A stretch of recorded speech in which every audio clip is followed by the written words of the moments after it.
And mga kapatid, magandang umaga po sa inyong lahat. At narito naman po ako upang meron na namang tatawasin na dalang pasyente. Ayan, kay Ma'am Mary Grace at saka kay Jay Sabiron. Ayan, pinatawas sa atin kung ano ba talaga ang kanilang karamdaman.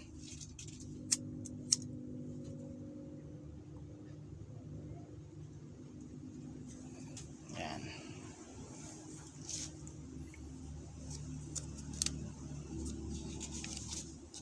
Uunahin natin si Ma'am Grace. Yan.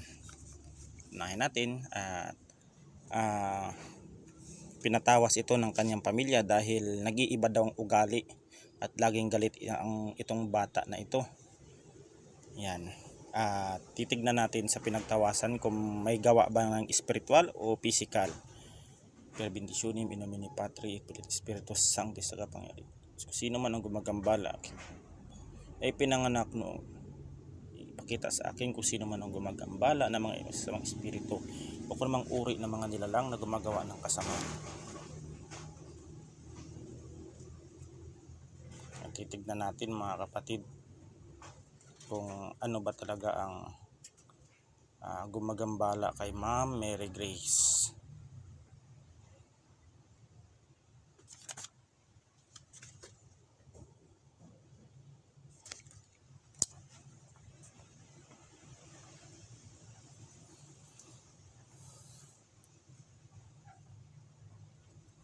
Kung sino man ang gumagambala ay magpakita sa pinagtawasang ito.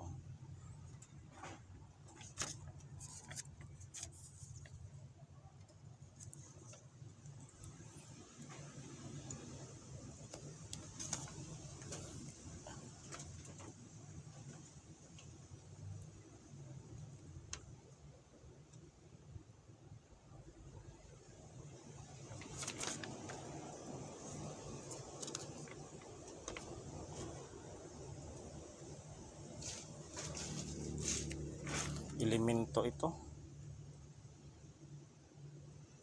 Elemento.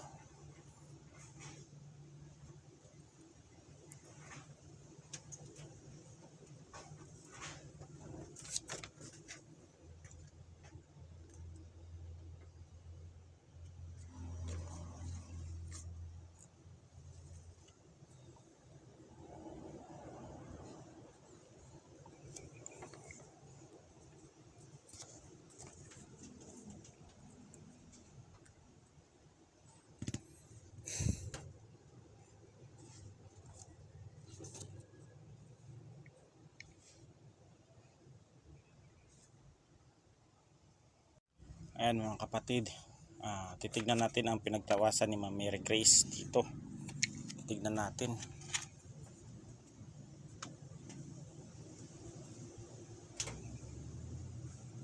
Magaling magtago. Di makita sa unang pinagtawasan dito. Makikita natin yan. Engkanto ito.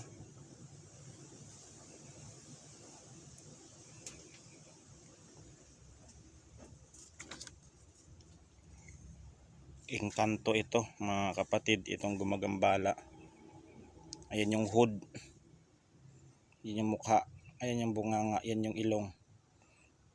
Engkanto ito, gumagambala. Yan, hindi kasi nakita dito sa mga kapatid sa pinagtawasan. Magaling itong magtago. Yan, nakahood din pala siya, nakahood. Yan yung nakahood. Yan yung mukha niya. Tapos kinumpirma ko sa likod. Ayan na siya mga kapatid. Ayan, nakahood nga talaga. Isa itong engkanto na gumagambala kay Ma'am Grace May. Yan. At hanggang dito na lang at God bless us all.